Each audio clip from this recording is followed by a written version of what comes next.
सत्य भिडू, सत्यासाठी निर्भीड आवाज. उजनी धरणातून पाणी सोडण्यापूर्वी नियोजन करा. पूर टाळण्यासाठी आमदार राजू खरे यांची थेट मंत्र्यांकडे मागणी.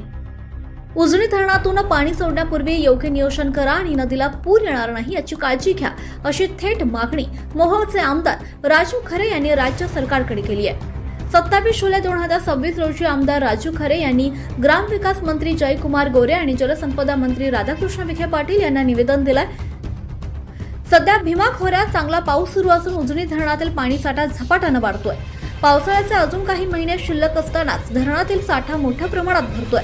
अशा परिस्थितीत जर अचानक मोठ्या प्रमाणावर पाणी सोडण्यात आलं तर भीमा नदीकाठी पूर परिस्थिती निर्माण होऊन शेतकरी, शेती, पिके आणि जनजीवनाचं मोठं नुकसान होऊ शकतं, अशी भीती आमदार राजू खरे यांनी व्यक्त केली आहे. त्यामुळे धरणातील पाणी साठ्याचा दररोज आढावा घ्यावा, पावसाचा अंदाज लक्षात घ्यावा आणि टप्प्याटप्प्यानं योग्य नियोजन करूनच पाणी सोडावं, अशी मागणी त्यांनी केली आहे. म्हणजेच पूर येण्यापूर्वी खबरदारी घ्या, असा स्पष्ट संदेश या निवेदनातून देण्यात आलाय. आता सरकार आणि जलसंपदा विभाग यावर काय निर्णय घेतात हे पाहणं महत्त्वाचं ठरणार आहे. ब्युरो रिपोर्ट, सत्य भिडू, मोहोळ, सोलापूर. द्यायची असेल तर आताच सत्य भिडू चॅनलला सबस्क्राईब करा, बेल आयकॉन दाबा आणि प्रत्येक निर्भीड, ताजी व विश्वासार्ह बातमी सर्वात आधी मिळवा.